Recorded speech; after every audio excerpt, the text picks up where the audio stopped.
Hi, this is Bobby Schnapp, professional advisor at Walter State Community College. Due to concerns related to the coronavirus, services at Walter State will be offered remotely.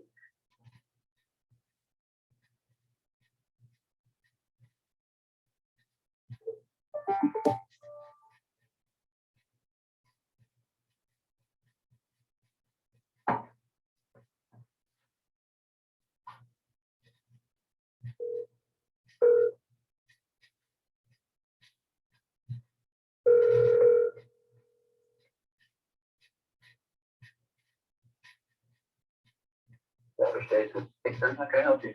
Jason, it's Bill. Are you at home or at work? Is there a difference? No. Is there anybody? Oh, you're virtual. Okay. You don't have the power to switch a student from one class to another, do you? Same class, just a different instructor. I do not, but people have had you. Okay, can I have one of them? Let's see, I'll try to transfer you. Okay, thank you.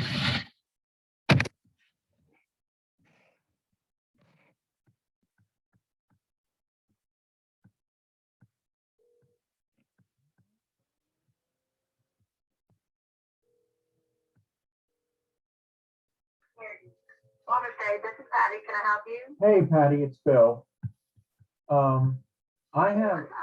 I have a student that's in Sam Odell's AP1 lab, and she'd like to be in my AP1 lab. Can we switch her? Yes, if you'll email me, I'll switch her. Okay, I will shoot you that As email. long as she wants to move to yours, then you're okay with that. Oh, I'm fine. So I'll I just can't do it without your permission. So if you'll email me all that, I'll take care of it. okay, I'll shoot it to you right now. I don't have anything except her name. So I'm getting ready to Okay, run. that's fine. I'll find her. Okay, thank you, Patty. Bye. Bye.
Okay, hope everybody can hear me.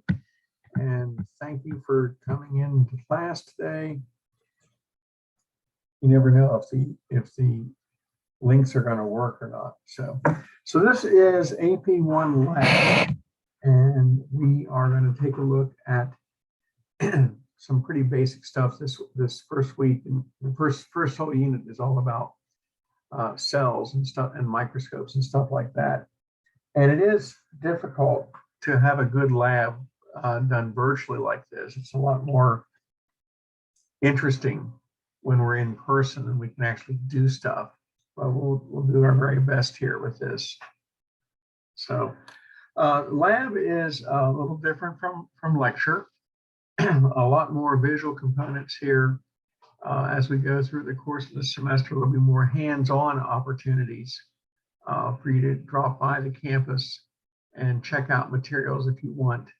When we get into the bones and muscle sections, you can actually go into the classroom and take a box of bones and work with them while you're there. And that'll help a lot as far as getting a real good idea of what these structures look like. Same with the muscles. And you're welcome, of course, if you want to come in and use microscopes and take a look at the slides too, but you don't have to, because everything you need slide-wise is going to be on the PowerPoints. So anyway, AP1 Lab, 1 credit course. We have 4 lab exams over the course of the semester. Each one's worth 100 points. There is no final exam in lab. So, and I say that now in August, and then in November, somebody will always ask me out of the 3 labs, when's the lab final? Well, there is no lab final. When you're done with the 4th lab, you're done with the 4th lab. The way I'm going to do it is just like I'm doing a lecture. We're going to cover the topic areas, and then I'll open up an exam and leave it open for 10 days and let you take it at your convenience. It'll be timed. You'll have an hour to take it, and it'll probably be 50 questions or thereabouts. Again, it's multiple choice, but it's all randomized. There'll be a lot of imagery embedded in the exam. So you'll have lots of pictures to choose from. I will say that the multiple choice answers it usually won't be just 5 answers. It'll be about 25 answers. So cover all the topic area in here. It still works though. Let's see, what else? So the first exam is going to cover the microscope and the epithelial cells and connective tissue, nervous cells, muscle cells. It will cover the skin, and it will cover, there was one other area there, we'll see it here in a minute. So it's this week and next week are going to be the 2 labs that are going to be on the first test. And I'll tell you that lots of people get real surprised on this first test because there's a lot of imagery you have to remember. You have to remember cells, you have to remember tissues, you have to remember parts of the microscope. And lots of people get caught off guard, even when it's even in our own ground. A lot of people don't take the first test very seriously, and they get caught off guard, and then they scramble to do well, and they usually do very well in the next 3 exams afterwards. But what happened was that a student that would have gotten an A ends up getting a B because they tanked the first exam. They didn't take it real serious.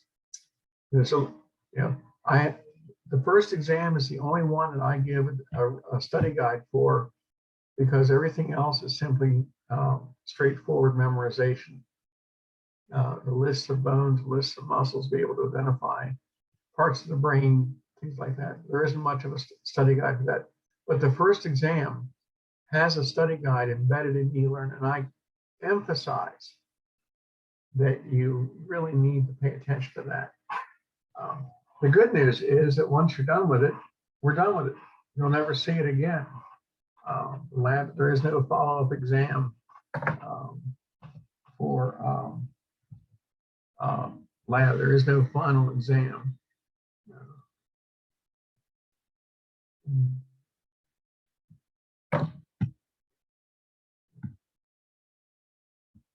Sorry, I'm letting 3 more people into the class.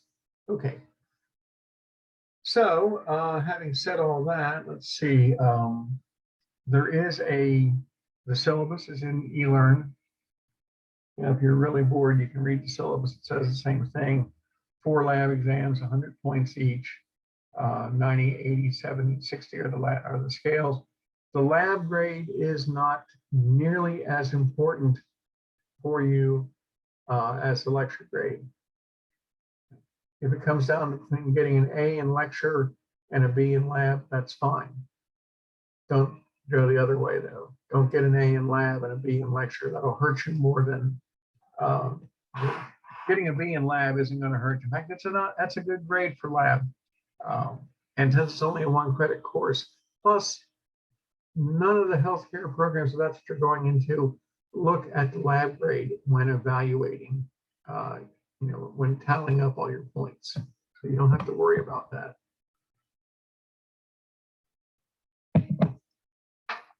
And again, I to emphasize that this is, your A&P lecture is probably your most important class you're taking this semester. So it's the one that's going to, depending on the healthcare program, it's probably going to be the one that has the most impact for you. Let's see, what else to cover? Well, when you cut out the fire drills and the attendance and stuff like that, it makes it a whole lot simpler to do this.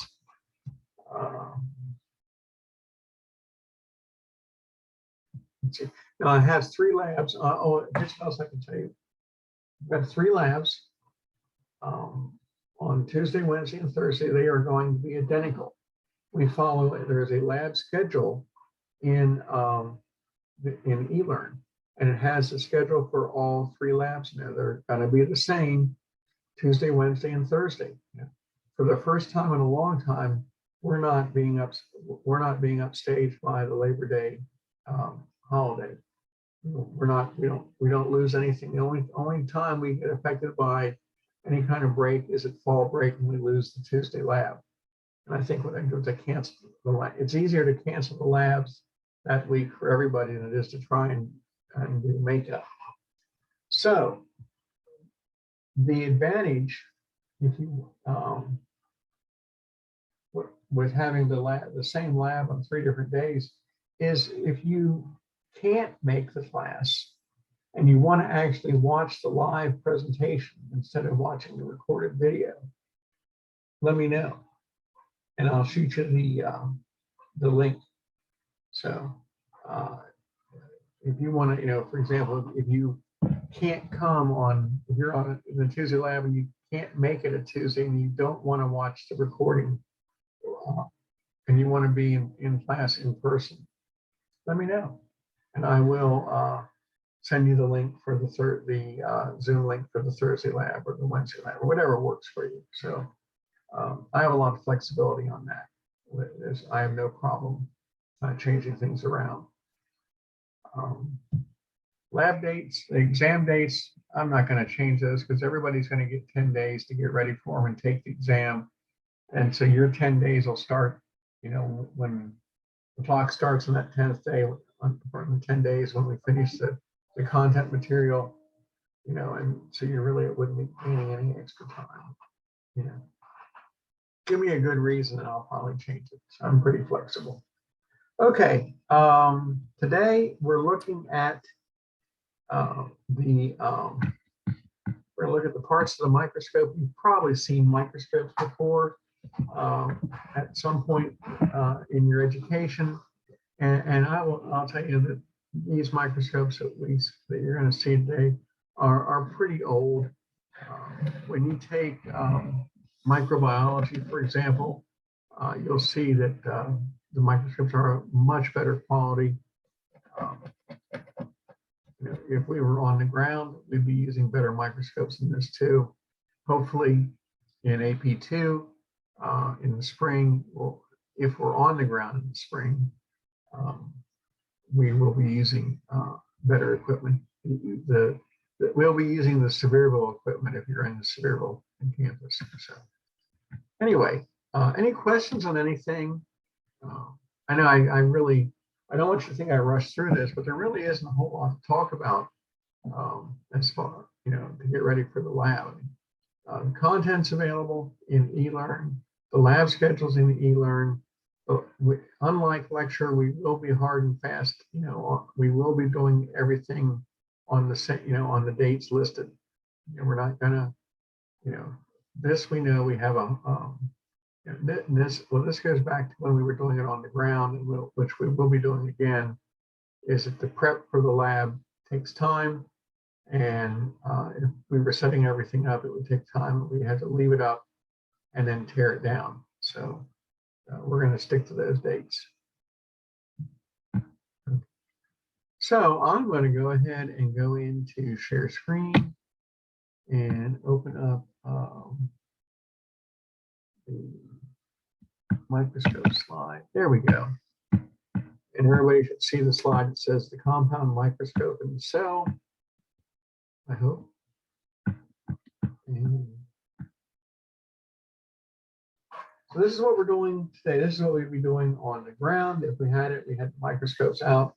This is what we're using is what's known as a compound microscope. There are lots of microscopes available. We have microscopes that allow you to view the internal structures of the cells. We have electron microscopes. We don't, but UT does.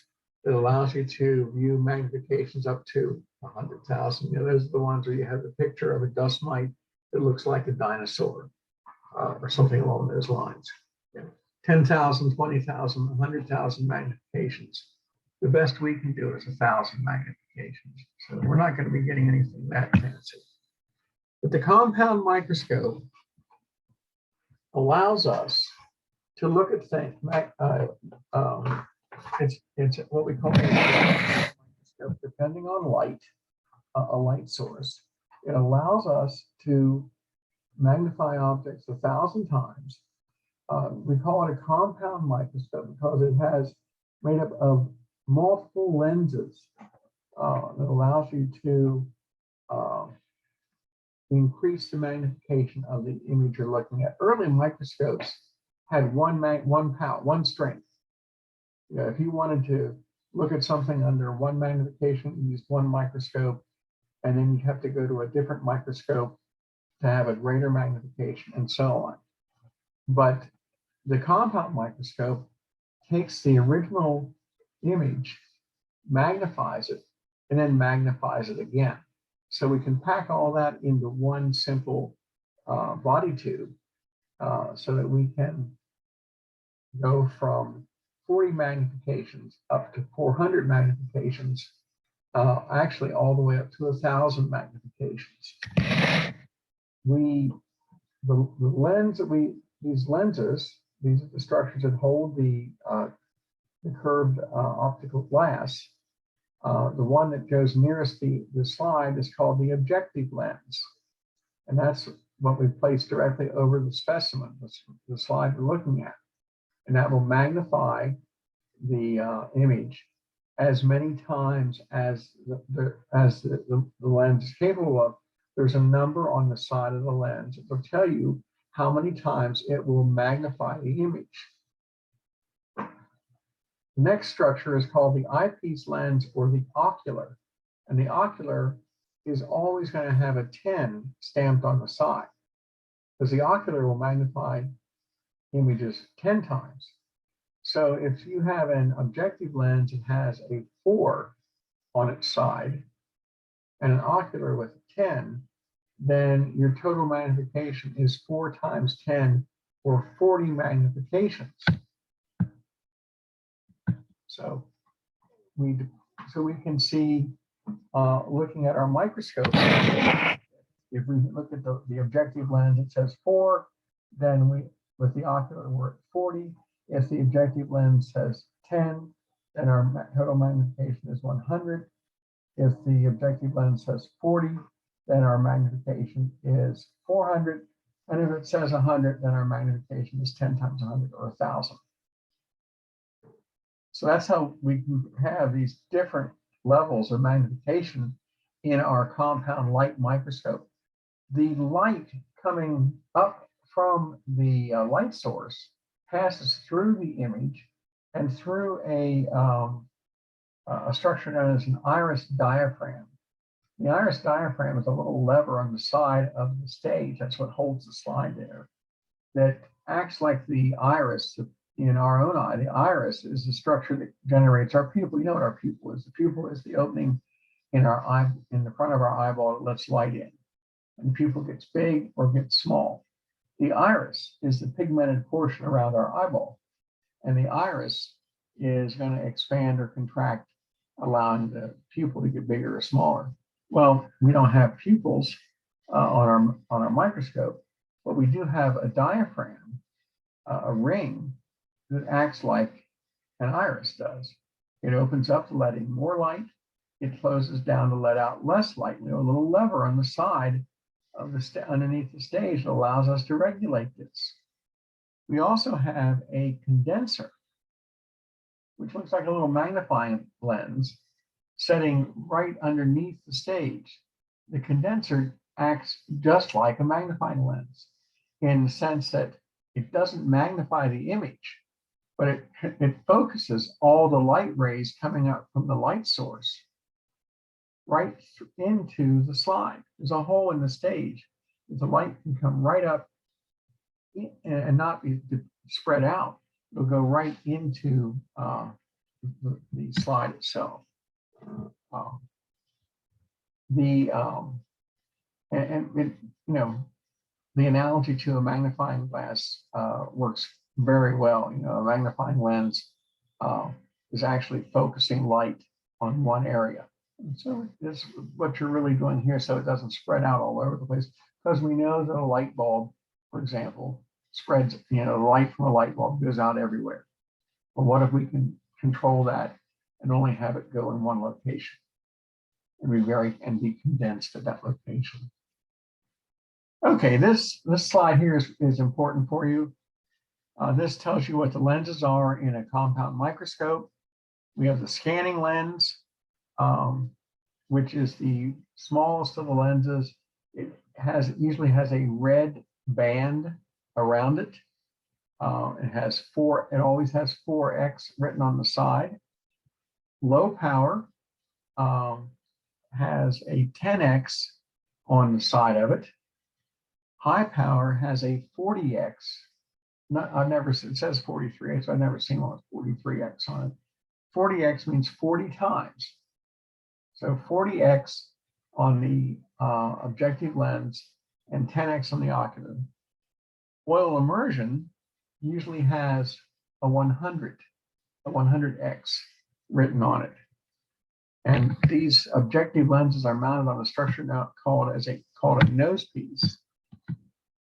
And the nose piece rotates. You'll see here in a second the pictures of this. The nose piece will rotate around. The ocular stays constant. Its 10x magnification stays constant. But the objective lenses rotate in the nose piece, so you can go from 4x, a 4x objective to a 40x objective. You go from 40 magnifications to 400 magnifications just by turning the nose piece around. When we want to focus our imagery, we have two knobs on the side of the microscope. We have a coarse adjustment knob and a fine adjustment knob. What this does is this moves the stage up or down to bring the image in focus.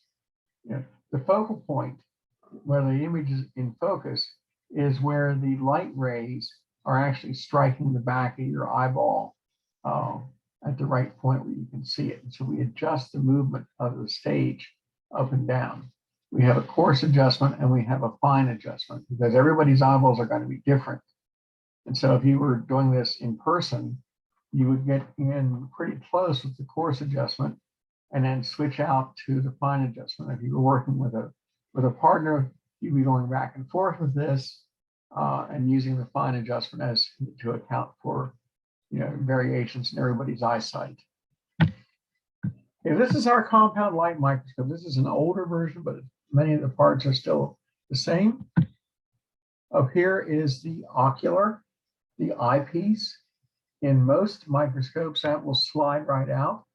There's a little wire and you can see inside of it, and there's a little wire on it that we use that looks as a very nice pointer on the inside. So when you're looking at an object and you want to ask a question, hey, what's this? You just turn that little, turn the ocular around until the pointer is located on the thing you're questioning. But that's the ocular or the eyepiece. Below that is the body tube. Below the body, and it's not marked here, there is a glass prism here that allows the light rays to be bent. Early microscopes used to be straight up and down, and you'd have to stand over it and look down all the time. These microscopes are much more convenient because much more comfortable to use for long periods of time because of this prism in here. It's like a crystal. Now this is the nose piece. The nose piece rotates around right here. And these are the objective lenses projecting out here. There's one of them that is, you might notice that has a red band on it. That is the scanning lens, and it should be 4x. And here we see 4x is red, it says 4. 10x is yellow, and 40x is blue. And there's a fourth lens that we don't use it very much at all in anatomy. When you take microbiology, you use it a lot. And that's the 1000 magnification. That has a white band around its objective, and it has 100 marked on there. Remember, the magnification of the ocular never changes. It's always 10. The eyepieces change. You just multiply the number on the ocular by the number on the objective. So 10 times 4 is 40, 10 times 10 is 100, 10 times 40 is 400. And you would be surprised how many times people get those numbers messed up. That's why I emphasize them. I mean, it's not a hard-hitting factor, but people do get that wrong. So, okay, scanning, low power, and high power. Scanning power is the 4x objective. Low power is the 10x, and high power is the 40x. You always start with your microscope on scanning. You have your microscope turned up with the scanning objective in place and with the stage lowered as far as it'll go, because that's just how we put them away. Now, there's the mechanical stage. We call it a mechanical stage because the stage has the ability to go up and down. And you'll see on the other side of this image that there are two knobs that control the movement of the slide holder that will allow it to go front to back or side to side. So we have three ways that we can move the slide around. We can move it up and down, in and out of focus. We can move it to the left or to the right. We can move it to front and back. There's the coarse adjustment knob right there on this one. And there is the fine adjustment on this one. Most microscopes now have an outer dial and an inner dial, where the outer dial is the coarse adjustment and the inner dial is the fine adjustment. The fine adjustment will have a great deal of movement available to it because you'll turn it a lot and you'll just get very minute changes in the focusing. That's a light source right there. It's electric light source. And while that sounds like, oh, that's a light, okay. Early microscopes, even into, I would say, the 1960s, didn't have lights. They had mirrors. And you would have a light source setting across from your microscope. with it would shine on that mirror, and that gave you the light. So it was a very poor way of getting light to the lens. You would bounce it off the mirror. The probably in the 1960s, they had started having microscopes with a built-in light source. I've never seen one where you used one with a mirror on it. That was way before my time, but that's what they had. They had a straight up and down microscope with a mirror. In fact, it was a real novel invention when they put in a way to angle the microscope. Suddenly, you wouldn't have, instead of having the bent, this of course is how all microscopes come today, with the the body tube sticking out at an angle. But it wasn't that long ago that microscopes actually had sort of a hinge or a lever arrangement at its base, so it could actually rotate backwards, and all the sides, like, oh, look at that, Anyway, so there's a light. One thing about the light source is that most modern microscopes have a dimmer switch, because light shining at one intensity isn't always what you want. So the dimmer switch allows you to adjust the brightness, because there's nothing more painful than sticking your eye on the ocular and looking in and discovering that the light is at full intensity, and it's like looking at the sun. So the dimmer switch allows you to control how much light you need. Sometimes you can actually see better at the image you're looking at with less light. There's the base of the microscope. The only thing to point out about the base of the microscope is it's heavy, and when you carry the microscope around, you hold it with one hand on this arm back here, and the other hand underneath the base. Just one of those little things, because if you don't, you hold it with one hand at all, and the tendency is for it, because it's not that heavy, but the tendency is for your arm to slide down, and once your arm moves down, then the ocular can pop off, or parts can pop off, and it's very expensive to fix. And there's a light switch. Most light switches on the microscopes that we have on all the campuses are either on the side or on the back. They're not in the front. And in a lot of places, the light switch and the dimmer switch are combined into one. So this is the iris diaphragm. There's a little lever right here that you can rotate around and open the diaphragm or close the diaphragm to control how much light's going to come through.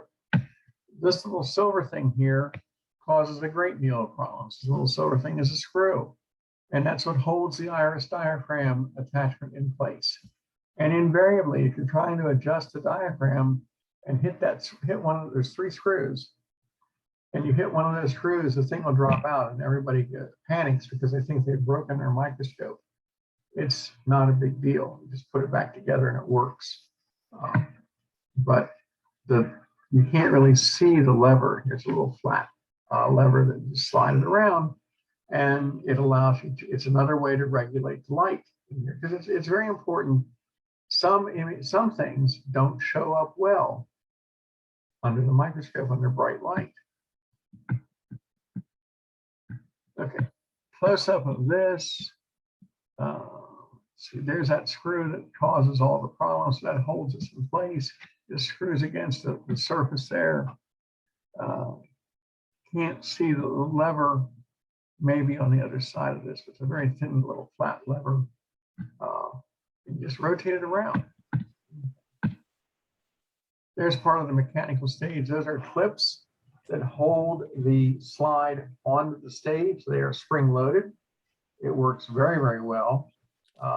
However, I have seen every possible combination of mistake on that. I've seen people put the slide in sideways, not sideways into the stage, but sideways front and back. Does that make sense? You'd be surprised what can happen. Coarse adjustment, fine adjustment. As I said, newer microscopes have an inner dial here where the fine adjustment is located. The iris diaphragm, this is the condenser in here. That's a little magnifying lens. All it does is focus the light source, focus the light on the slide. The slide goes right here and the light comes through. These are the knobs that control the movement of the stage, either front and back or side to side. And then of course the stage goes up and down thanks to the coarse adjustment knob here. Condenser, adjustment knob, mechanical stage. Oh, they left out the other adjustment knob. But anyway, most microscopes now have these knobs on the underside. It's a whole lot easier to have a clean workspace on the stage than to have these knobs here, because it's so easy if you're up here using one of these knobs to bump the slide, and you found what you're looking for. You've been spending an hour or 2 hours looking for something, and then you bump it. And you can't find it again. So it's a lot easier to have the been there, done that, and it's a whole lot easier to have these controls underneath the stage. Looking at this, there's our iris diaphragm again. Oops, let me go back. The condenser is up inside here. You can see there is the lens on. This is the 40 power magnification. You can see the opening for the lens right there. And you can see how the nose piece. These things screw into the nose piece. They can be unscrewed and taken out. You can exchange them for other objective lenses. So the threads are very, very sensitive. So we try not to do stuff like that. And we can if we don't want to. Now this slide here is very important for you. This is summarizes a whole lot of stuff I've just said. Explains the magnification from the eyepiece and from the objectives, giving you the magnification of the objectives and explaining the various powers. Or when we say 40 power or 40x, we're talking about magnifications. And so this summarizes the eyepiece is 10x, the ocular or eyepiece is 10x, the objective lens is 4, 40x or 40 magnifications or 40 power, 10x and 10x, 100x or 100 magnifications, and 400 magnifications. We just don't worry about the oil immersion lens in A&P. There's very little that we would look at that we would need 1,000 power to view. Whereas in microbiology, you'll want to use that for looking at certain types of bacteria. A couple other terms here. Resolving power. Resolving power is what allows you to differentiate between two separate objects under the microscope. If you have good resolving power with your microscope, you can see individual objects that are very close together. With poor resolving power, they'll look as one object. If, for example, if you're standing in the parking lot 100 feet away from somebody and you're holding up two fingers and they are very, very close together, a person 100 feet away may say that, oh, you're just holding up one finger. And yet when they get closer, they realize that there's a gap. Their resolution, the resolving power didn't let them, from their eyeball, didn't let them see the gap until they got much closer. So one of the nice things with a microscope is that a microscope with good resolving power lets you see lots of images, lots of structures on a cell, for example. Something else we see with the microscope is what we call resolution and inversion. Well, inversion here in the sense that these images that we see under the microscope are usually upside down and backwards. We don't care because when we're looking at a cell is a three-dimensional object anyway. So there really is no up or down or backwards or forwards on the cell. So when we're looking at a structure on a cell, it doesn't matter that it's upside down and backwards. What we do see is that where resolution comes into play, look at this letter here. It's letter E. Look at the splatter around here. This is what happens when an inkjet printer shoots ink out onto the paper, or toner from a laser printer shoots toner on the paper. You get a splatter pattern here of ink or toner on the paper. Now, do we see that? We see the letter E as a nice crisp line like this. We don't, this gets back to resolution. This gets back to, can we see these little fuzzy images along the side here, or do we see a straight line? When we look at something printed on paper, we don't see the fuzzy edges. Our eyeballs are not good enough to see the edges of the letter. But if we were to magnify that letter, like we've done here, we would see that, oh, it's not a nice, straight, crisp line. It's splatter all over the place, like this is. Inkjets are this is laser toner here, because inkjets are even worse. You can really see the splatter pattern of the ink as it's shot onto the paper. But since our eyeballs aren't good enough to see the irregularities, we see it as a nice straight line. The microscope, though, brings us in closer, so we can see where the irregularities are. We can see the differences in the structure. So this is resolution, the ability to distinguish between 2 points. Inversion, upside down and backwards. If you've got a telescope, if you've got a good telescope, you know that when you're looking at like the moon, for example, the moon will appear in your telescope upside down. And so, you take a picture, you just, flip the picture in your right side up. So, that. Now, something else that we deal with looking under the microscope, and, when you get into if micro is on the ground, you'll get into staining of tissues. Most tissues look the same. Underneath the surface of our skin, we're all pretty much identical. It's only the pigmentation of our skin that makes us look different. Everything underneath the skin is exactly the same. And so tissues don't show up well unless there's some sort of dye applied to them, because they're fairly transparent. But there are certain dyes called stains that we can add to specimens that will bend the light rays more and allow them to become more visible. So we use dyes so they can show up. Otherwise, everything would look pretty much transparent, because underneath our skin, everything is about the same color. Only a couple organs stand out, like the heart and the liver are going to be dark red.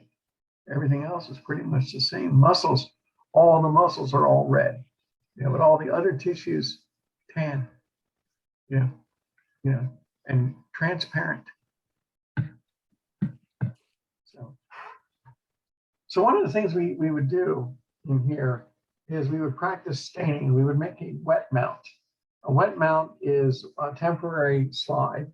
And what we do is take a toothpick and scrape the inside of our cheeks and smear that on a microscope slide and add a drop of a stain known as methylene blue. Methylene blue adheres very nicely to the nucleus of a cell and stains the cytoplasm, the goop inside the cell, light blue. So we can see the nucleus, we can see where the cells look, we can see the edges of the cell membrane. Otherwise, it would all be transparent. If we look at human cheek cells under the microscope at 40 magnifications, I think this is actually 100 magnifications here. You can see the nucleus, you can see the edge of the membrane, you can see the cytoplasm.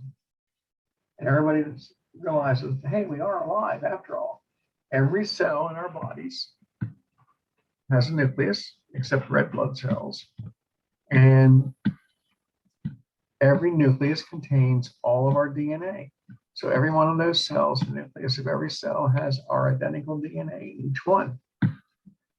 Even though everything in that DNA is shut down, except I'm a cheek cell and I'm the best cheek cell that's ever been. And this is my information, and all the other stuff on how to, on bones and muscles and other tissues, the gut and the skin and the nose and the tongue, all other stuff. It's there, it's just not turned on. And this is what it looks like professionally made. And these are some examples of what students have made in the past. Lots of cheek cells, lots of nuclei, they stain very, very nicely. There's a little fuzzier picture, but again, these cells scraped off the inside of the mouth. These are dead cells. Anyway, they're not living cells, they're dead cells. The living cells push up the dead cells. The dead cells are there to be worn away or taken out as a specimen like this. So, and that's what we do. Okay, so that is the microscope. Now, are there any questions about the microscope? Okay, I will go on here to the first tissue type that we would look at. Everybody should see the slide that says epithelial tissue. And I'm going to go into this. Now, in our bodies, you're like, why are we talking about epithelial tissues? Well, there's only 4 tissue types in the human body. We have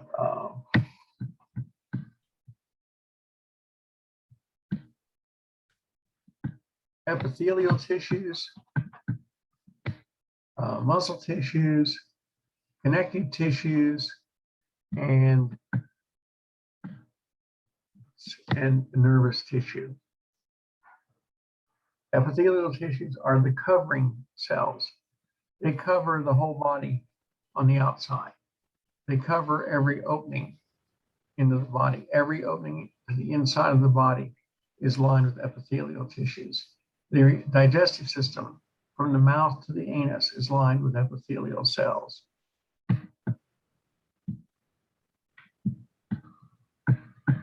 The urethra is lined with epithelial cells. The reproductive structures are lined with epithelial cells. The ear, the nose are lined with epithelial cells. Every opening to the outside is lined with epithelial tissue. It's designed to be absorptive when necessary. In the small intestine, we use epithelial cells to absorb nutrients. In the mouth, we use epithelial cells to protect us from wear and tear from eating. We have many, many layers of epithelial cells designed to wear away. Our skin is made of epithelial cells, the outer layer is designed to wear away. It's our protective layer that you heard me talking in lecture this week about the integumentary system and talking about how it protects us from pathogens. It's these epithelial cells that do that for us. We also have muscle cells for movement, connective tissue to hold things together, and of course, nervous tissue for communicating. Let's take a look at cells here.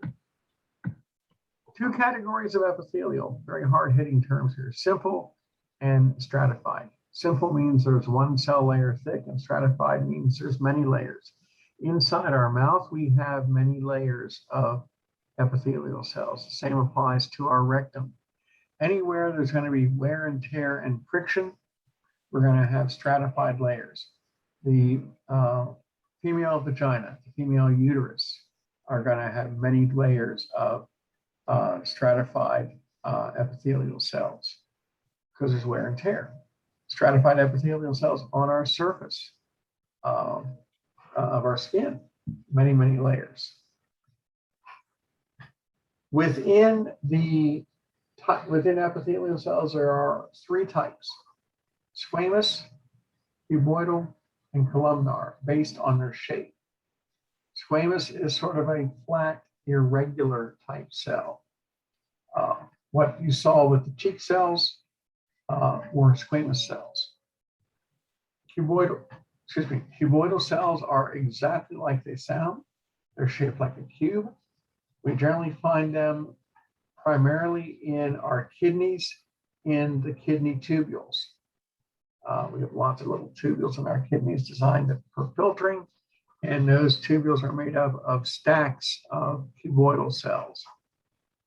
We also have a third category called columnar cells, and the columnar cells are located where we want to have absorption of nutrients.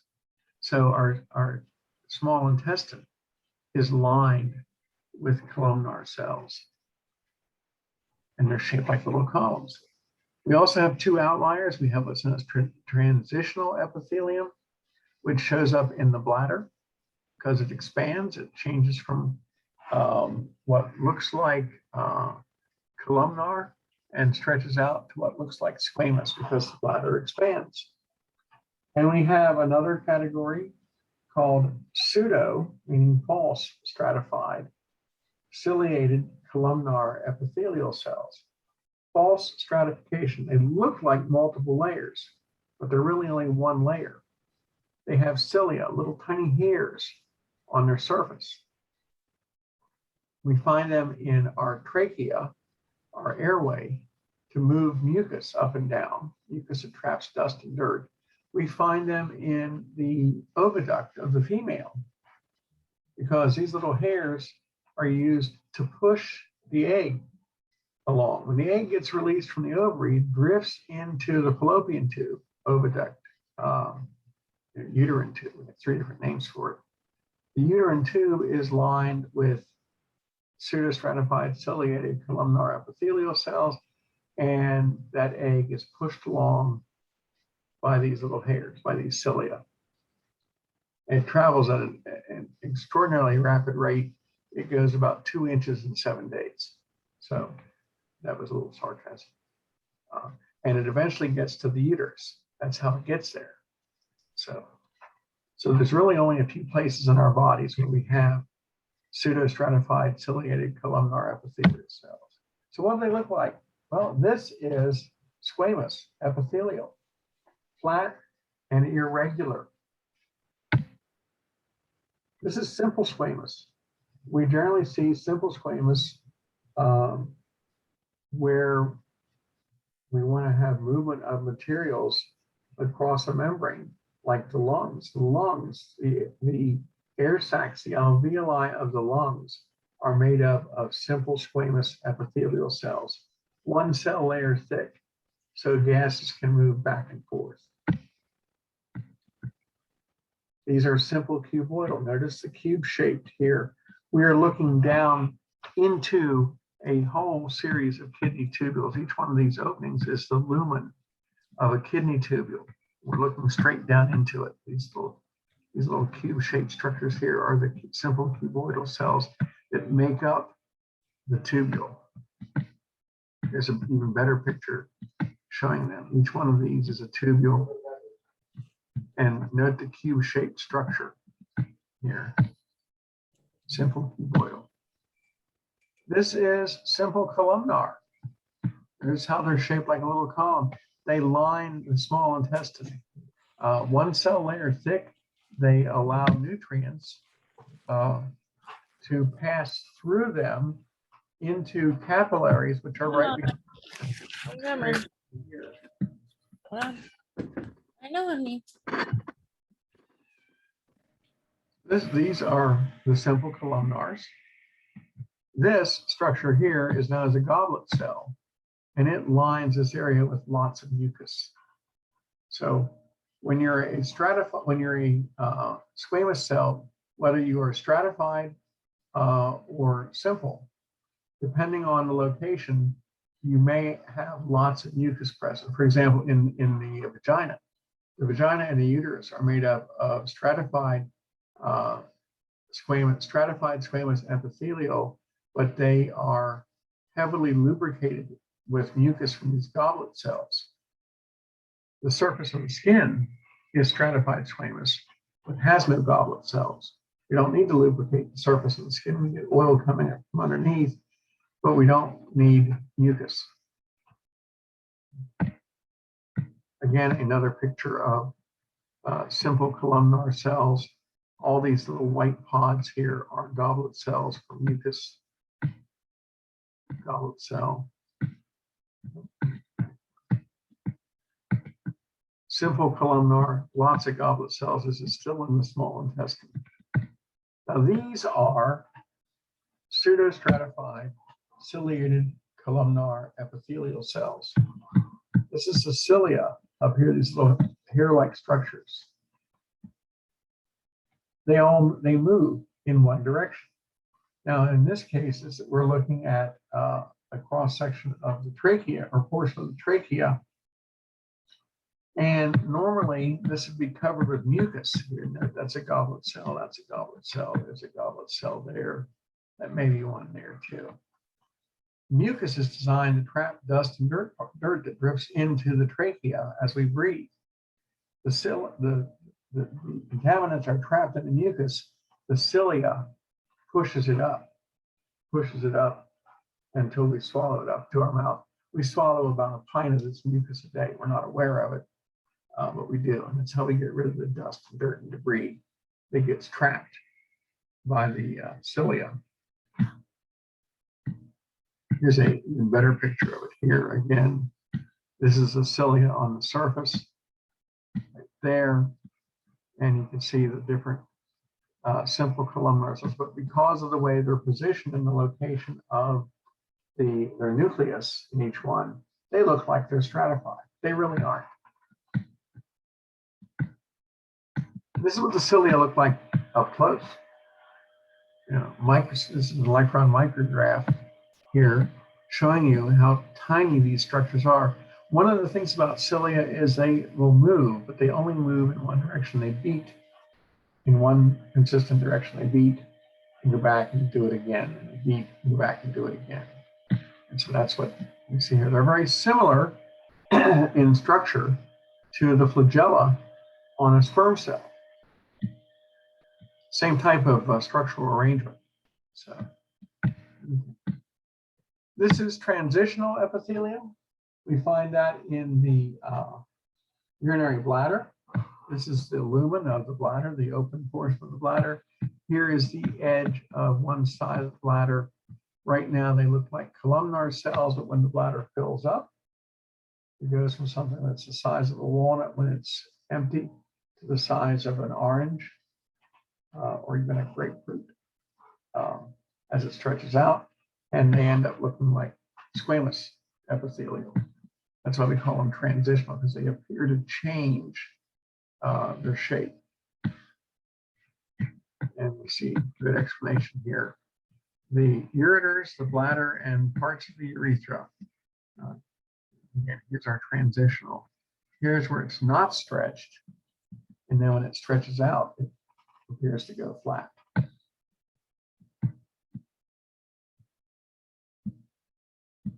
This is stratified squamous. This is what we would see lining our skin. This is what we would see perhaps in our mouth. This is what we would see in our rectum.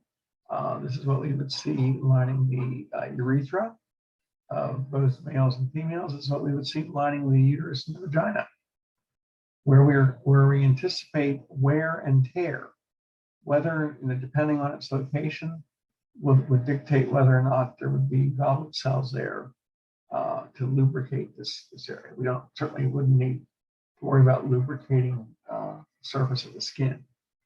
but other areas would want to be lubricated. You know, the lining of the rectum, for example, and the anus, the vagina, for example, the inside of the mouth. You definitely want to have lubrication there. So, stratified squamous, layers upon layers of stratified of squamous epithelial cells, flattened out. They may be waterproofed, they may not be. There's a substance known as keratin. Keratin is what waterproofs our skin, well, makes our skin water resistant. We want to have keratin in our skin for waterproofing, essentially it's water resistant.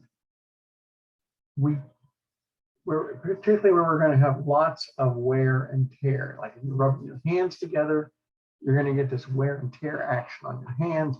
Cells are going to go flake. You can't see them, but we're wearing them off. So that's fine. That's what they're there for. We don't want keratin in areas where we would create friction. Again, the inside of the mouth, the uterus, the vagina, the rectum, the anus, the urethras, places like that. We want to keep a moist environment there. That is epithelial cells. Let me go to the next group here.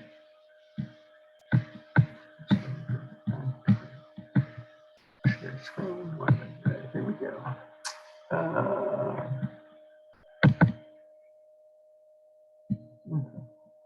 Third category we're looking at here are the other tissue types: muscles, connective tissue, and nervous tissue.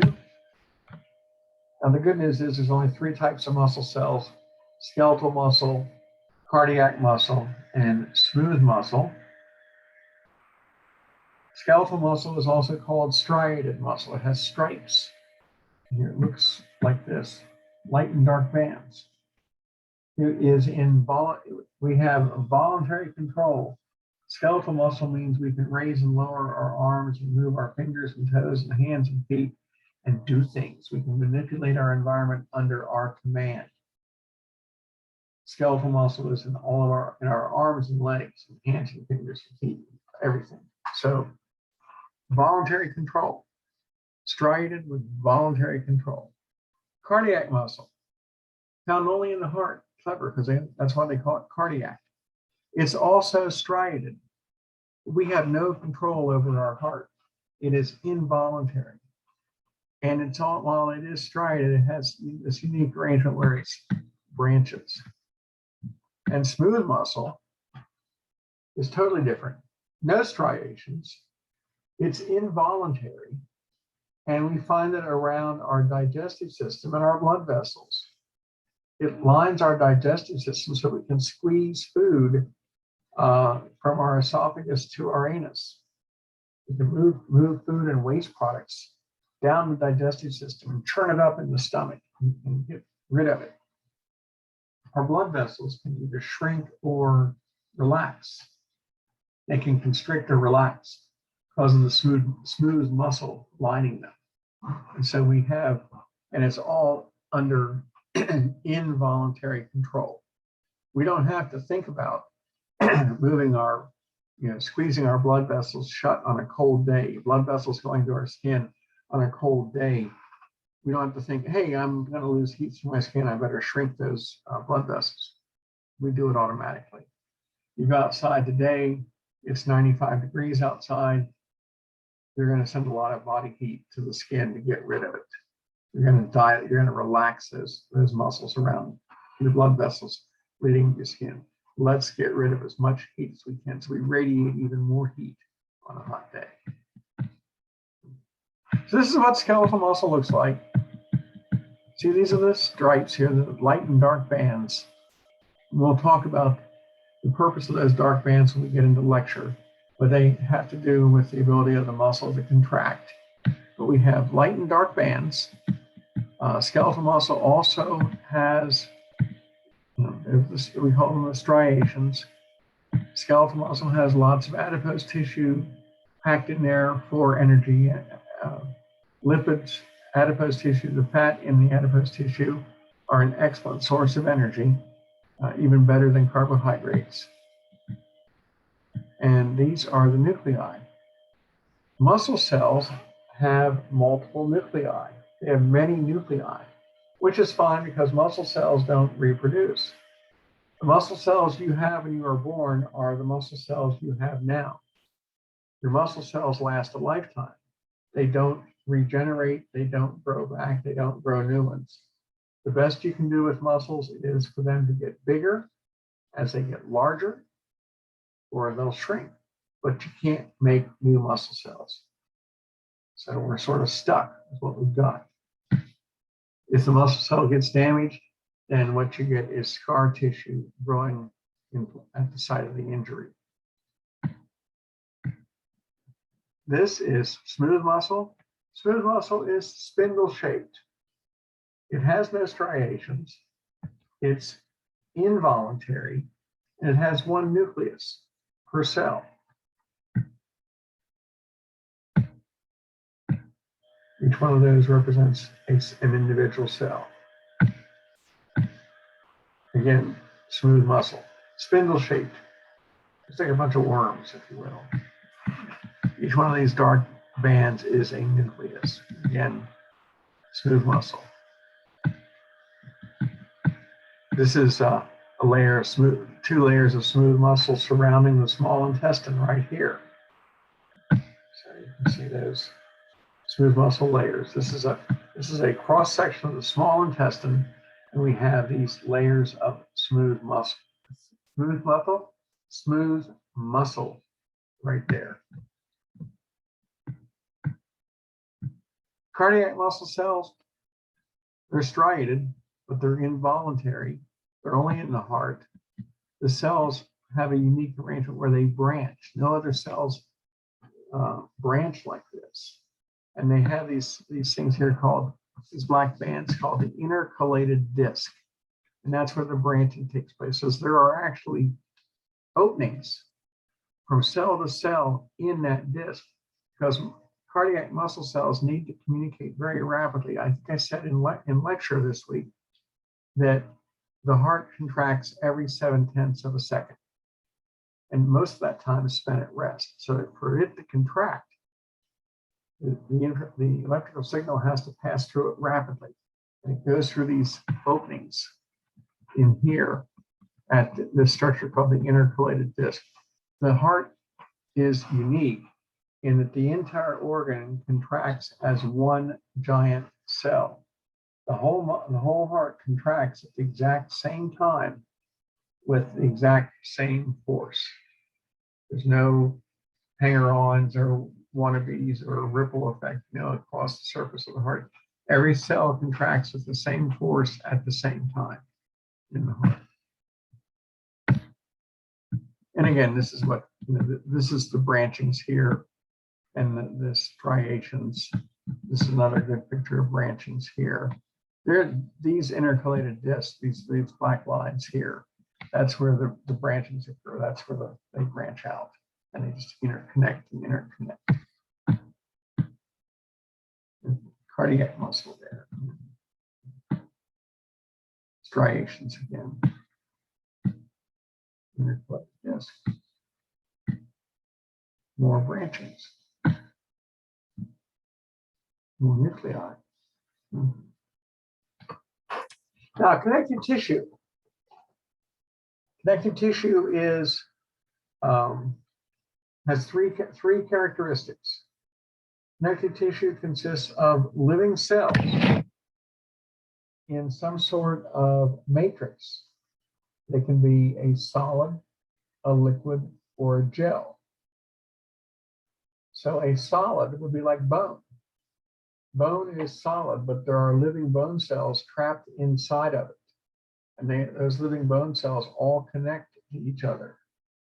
So you have living cells in a matrix with fibers. And in bone, there's lots of fibers woven in among the bone itself. So we have a solid, a liquid, or a gel with living cells and fibers embedded in there. So anything that meets that definition is considered connective tissue. It can be bone. It can be blood. Blood is considered connective tissue because it has living cells in its matrix, which is the plasma, and it has fibers that are in solution that form when we need to have clotting take place. One of the most common types of fibers of connective tissue in the human body is the most abundant in the body, and that is collagen. Collagen fibers made out of collagen are incredibly strong and durable. They have the strength of spun steel. A strand of collagen has the same strength as an equivalent strand of stainless steel. And so we find collagen fibers where we want to have great strength. For example, the tendons that attach muscles to bones are made of collagen. So wherever we want to have great strength with flexibility, we're going to use collagen fibers. Elastic fibers are somewhat different. Elastic fibers have the protein elastin in them, and they are very stretchable. We find elastic fibers in our ears, in our nose, in our trachea, anywhere we want to have, in our skin, where we want to have rebounding in our skin and elasticity. Very, very flexible. And then the third category of connective tissue fibers are the reticular fibers. They're the sort of the framework or mesh that holds all of the cells of our body together. Why, you ever ponder why the organs of the abdominal cavity all stay together in the position that we always see them in, with the stomach up in the upper left and the liver in the upper right and everything wrapped around it, with the small and large intestine in place perfectly. There's a reason that they're held that way. And it's reticular fibers that hold them in that position. Collagen works because the fibers are lined up in long rows together. They're held together in a parallel rows. Imagine taking a thread and trying to pick up a 10-pound weight. The thread would tear instantly, or make it a 100-pound weight. But let's say you took 1,000 threads, all lined up side by side, all attached to the 100-pound weight. That would be more than strong enough to pick that 100 pounds up, because you have their strength is amplified because they're side by side here. They have great tensile strength. Elastic fibers, we find them again, they give us that flexibility. They are in the artery walls. Our arteries will expand and contract. If you've ever taken your pulse or taken someone's pulse or had your own pulse taken, that's the rebounding of the artery wall. As a surge of blood goes through, the wall expands and then bounces back. It expands and bounces back. And it's the elastic fibers in the wall that allows that to happen. Our vocal cords are elastic. They stretch and they rebound. We can alter the sound of our voice. We can alter the pitch and the intensity and the volume of our noises we make. The trachea and the bronchi are also very flexible. And I've already talked about the reticular fibers. The spleen and the liver, two very squishy organs, are held together with their specific shape thanks to the reticular fibers. If you've ever seen fresh liver, raw liver, how squishy it is, the reason it holds its shape so well in our bodies because of this layer of reticular fibers which surrounds it. Okay, here are some types of connective tissue. This is known as loose connective tissue, made up of fibroblasts, which are designed to form scar tissue, among other things, with both elastic fibers, reticular fibers, and collagen fibers embedded in here. This is sort of the packing material of our bodies. You know, the styrofoam peanuts, if you will.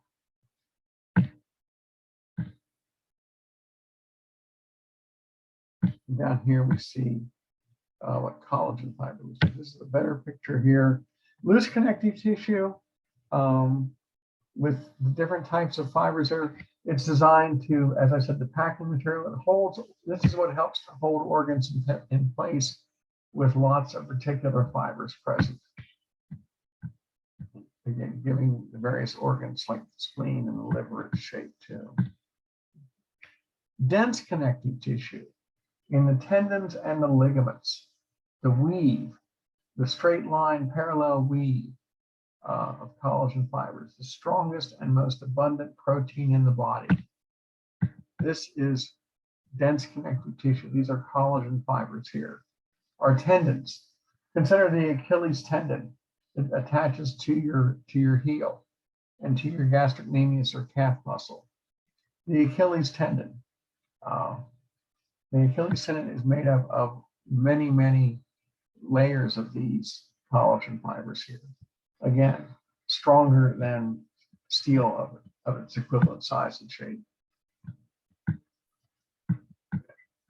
We find collagen fibers in all of the joints, muscle joints and shoulder joints and stuff like that.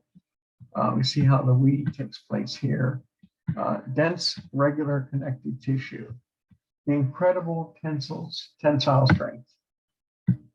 Irregular connective, dense irregular connective tissue, where we have some fibroblasts thrown in there too.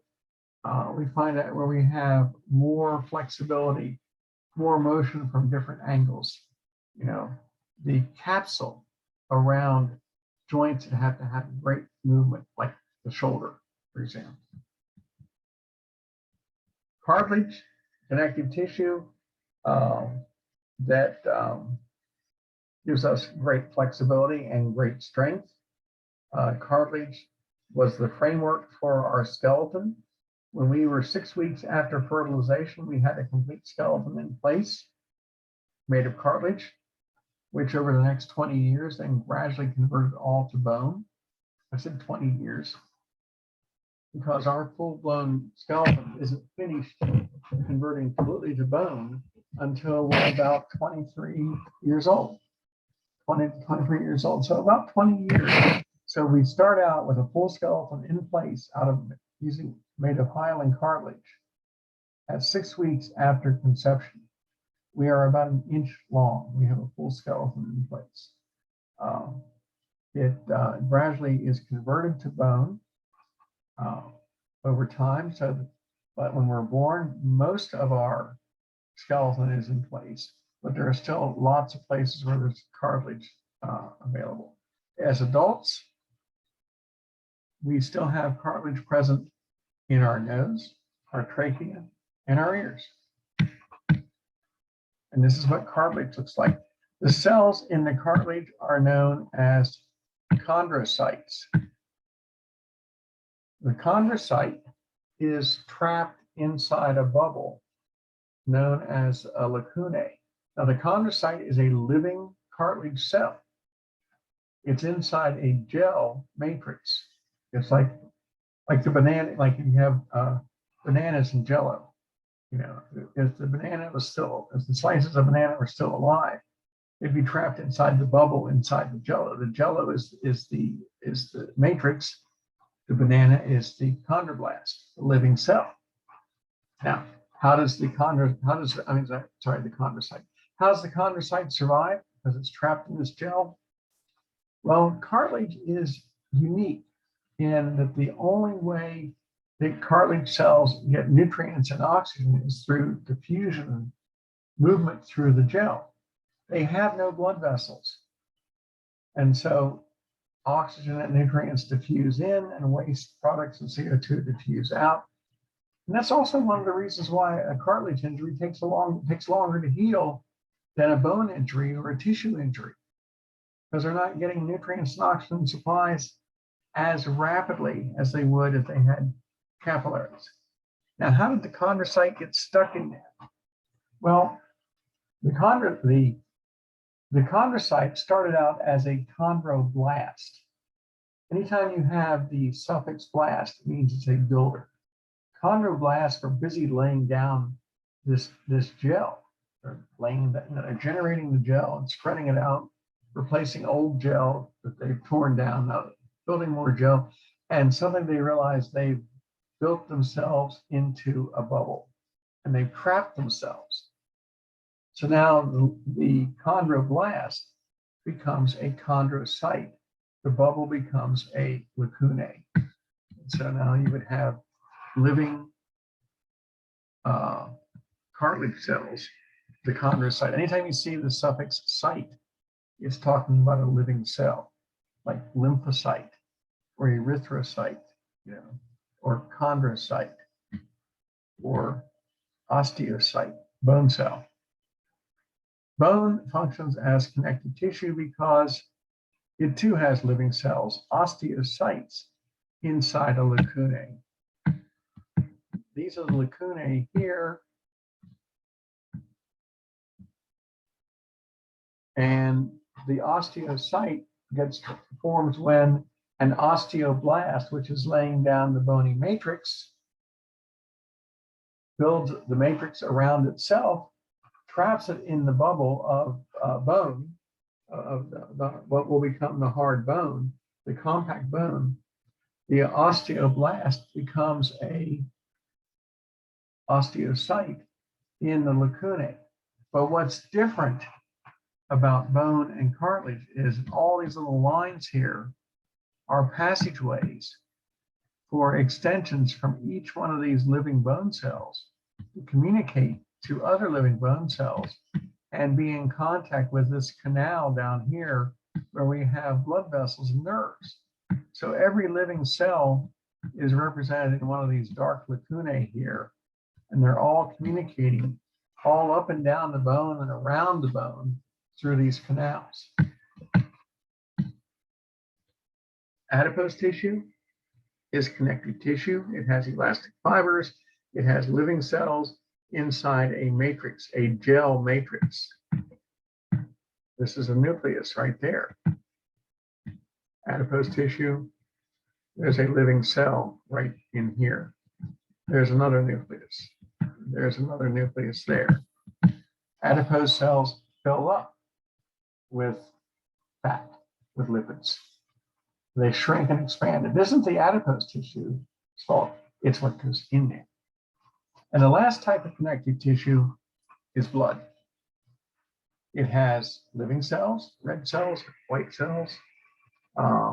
It has a matrix, the plasma, and it has fibers that are in solution that only get activated during a clotting approach. And we have red cells. These are all red cells. These are white cells. Note the dye, the stain that was used turns these purple, by the way. The same with the little platelets here. But these are red cells, white cells, and platelets. And these fit the definition of connective tissue. Platelet, a cell, white blood cell, and red cells, living cells. And the last category of tissue is nervous tissue. There's only two types of nervous tissue. There are neurons like this, or these little dark spots here called glial cells. A neuron has an extension called an axon. Axon is how the neuron sends a signal to another neuron, and the signal only goes down one direction. The glial cells here, or neuroglial cells, are all the supporting cells. They hold the neuron in place, they feed it, they protect it, they move fluid around for it. And so there's about 10 times more glial cells than there are neurons in the body. So the neurons use them all the time.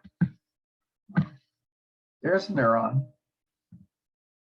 There's a neuroglial cell, and there's about 8 different types of glial cells. We'll talk about those when we get into chapter 11 and 12. There's the nucleus. Again, neurons do not grow back. Neurons do not regenerate. We're stuck with all the neurons that we have when we were born. Now, we can repair neurons in the peripheral nervous system, which is outside the brain and spinal cord. If the neuron is damaged, if the axon is damaged, we can repair that. We can connect it back together again. Think about it. If we couldn't do that, then what would be the point of reattaching arms and legs? Fingers and toes that get cut off. They wouldn't work. There's the nucleus. There are fibers in here, nerve fibers, but the nucleus, this is the larger one, is the neuron. That's what sends the nerve impulses from one neuron to another, or to a muscle, or to a gland, by using the axon. And here are the neuroglial cells, or just glial cells, that do all the support work for it. And here we see, this is a cross section of the small intestine. This is all the smooth muscle, and this is everything put together now. This is smooth muscle out here, 2 layers of smooth muscle. These are simple columnar cells down here. These little dark spots are the goblet cells. This is the lumen of the small intestine here. And we see all these simple columnar cells, and behind that are capillaries, because this is where absorption takes place.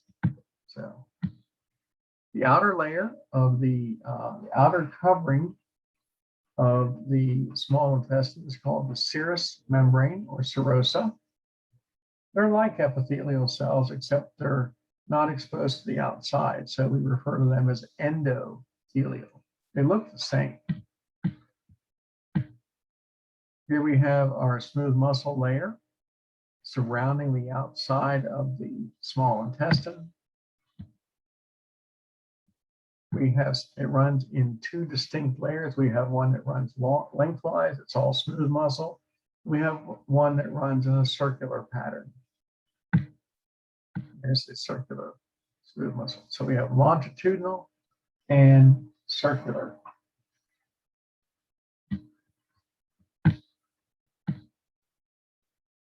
Here we have the mucosal layer. We have 2 types of layers that have fluid in our bodies. The serosa layer is areas that are not exposed to the outside. The mucus layer is exposed to the outside. So the serosa layer is endothelial, the mucus layer is epithelial. And there's our mucous membrane there with the goblet cells, and this is the lumen of the small intestine. Again, you can see all of the smooth muscle, of the simple columnar cells there. And that,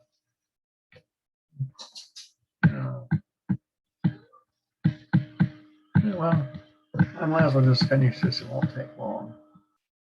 Okay. Now this would be the last section on the integumentary system.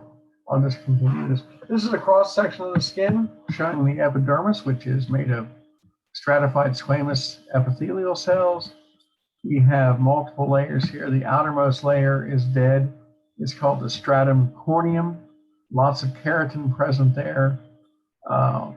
We have underneath that, we have the stratum spinosum right before we get to the dermis. This is the epidermis. This dark purple area here is the epidermis. The area below that is the dermis. And then below that, where we start seeing blood vessels, is the hypodermis, where we have fat and other nerve endings present. These are hair follicles here, sticking up through the skin. And this is an oil gland right here. This model is a little better as far as showing what things are than the actual imagery. There's the epidermis. The epidermis is the outer layer of skin. The dermis is underneath that. All living cells start at the bottom layer of the epidermis, right here, and then continue into the dermis and hypodermis. Everything above this first layer is dead. Then the hypodermis is where we start seeing all of our fat and cushioning. These structures here are touch sensitive receptors. This is this is receptor, but it's a deep pressure or deep touch receptor, as is this. This is a hair follicle. A sebaceous gland, which is designed to lubricate the hair shaft, to keep it from becoming dry and brittle. This is why we wash our hair frequently, because of the oil. If you think that the sebaceous gland doesn't have any action, don't wash your hair for 2 weeks and see what happens. Probably would your head would probably slide right off the pillow when you get to bed at night. No, it just because our hair gets very oily over a short period of time, thanks to these glands working to keep our hair from being dried out. So, adipose tissue. Now, let's take a closer look at it again. The stratum corneum is the outermost layer. This clear layer is called the stratum lucidum. Below that is the stratum granulosum, stratum spinosum, and the layer where we start seeing living cells is the stratum basale, or basement layer in here, right where we're starting to see these indentations. Those indentations, by the way, are what cause our fingerprints. More on that later. There's what says a petrinian corpuscle, a deep touch, pressure and touch receptor. There is a sweat gland, an eccrine sweat gland that releases water for us to keep us cool. There's a sweat gland pore. We don't see these on the surface of our skin, but that's where sweat, comes to the surface so it can evaporate and cool us down. That's known as an erector pili muscle. That's what causes our hair to stand up when we have goosebumps, when we get cold. We raise our hairs to try and trap a layer of air around the surface of our skin to keep us warmer, because air is the best insulator. So we try to generate a layer of air right around the surface of our skin by elevating these hairs. So the erector pili muscle pulls the hair shaft straight up. You see it on on a cold day. I got goosebumps. So again, oil glands, hair follicle again, hair shaft. By the way, the hair shaft is interesting. People, will say they are getting gray hairs. There's no such thing as a gray hair. The hair is actually transparent. You either have the pigment or you don't in your hair. And so when you lose the natural pigmentation in your hair, the hair shaft is still alive, but it's just transparent. It appears gray as the light is bouncing off the other hairs around you. It isn't until all the pigmentation is gone that as the light passes through the transparent hair shafts, does the hair look white. Up until then, you have gray and you have the mixture of other hair color, your normal color in there. And so white hair doesn't exist. White hair is transparent hair that the light is bouncing off of the various shafts and makes it look white. Just like there's no such thing as a gray hair. Gray hair is a transparent hair that appears gray simply because of the other pigmented shafts around it. So don't get into arguments over this information, by the way. Okay. Hair root and The only thing I want to point out here in this skin model is these bumps that we see here. Those are called the dermal papillae. Let me show you. Here we go. These bumps that we see here, this is the stratum basal or basement layer here of the epidermis. These bumps are called the dermal papillae. These bumps are what gives us our fingerprints. The loops and whorls, the ridges and circles on our fingers come from the dermal papillae. And so they are living cells embedded below the layer of dead tissue, continually pushing up. And so our fingerprints, are essentially a marker of who we are caused by these structures right here, the dermal papillae. And that, okay, I'll bounce with all that. Okay, and that actually covered everything that we were going to do. So we have finished the first unit, or the first half of the first unit in AP1. I would highly recommend that you all start looking at the study guide because your test is going to open up in a couple of weeks. So not to, I don't want to sound like, hey, you better study or you're going to fail, but it doesn't hurt to start looking at it. Well, I mean, not right away, but soon. So, any questions on anything? Is all that on the test? So I'm trying to figure out. I got to look at the study guide, but my mind's kind of blown. Well, I usually don't throw all this at you on the first day. I don't know why I got carried away this time. Usually I break it up a little bit, but it really isn't that. It isn't as overwhelming as it sounds. Take a look at the study guide. The study guide will make you feel better because it summarizes. I'm only going to ask 50 questions, and we still have another half of the lab to look at. I mean, there's a lot of material, but a lot of it's the same. A lot of it's very redundant. So don't worry yet, okay? So, but I'll take some time next week to go over what you should really, really focus on. Okay? So, any other questions? That was a good question. Okay, then I'm going to get us out of here.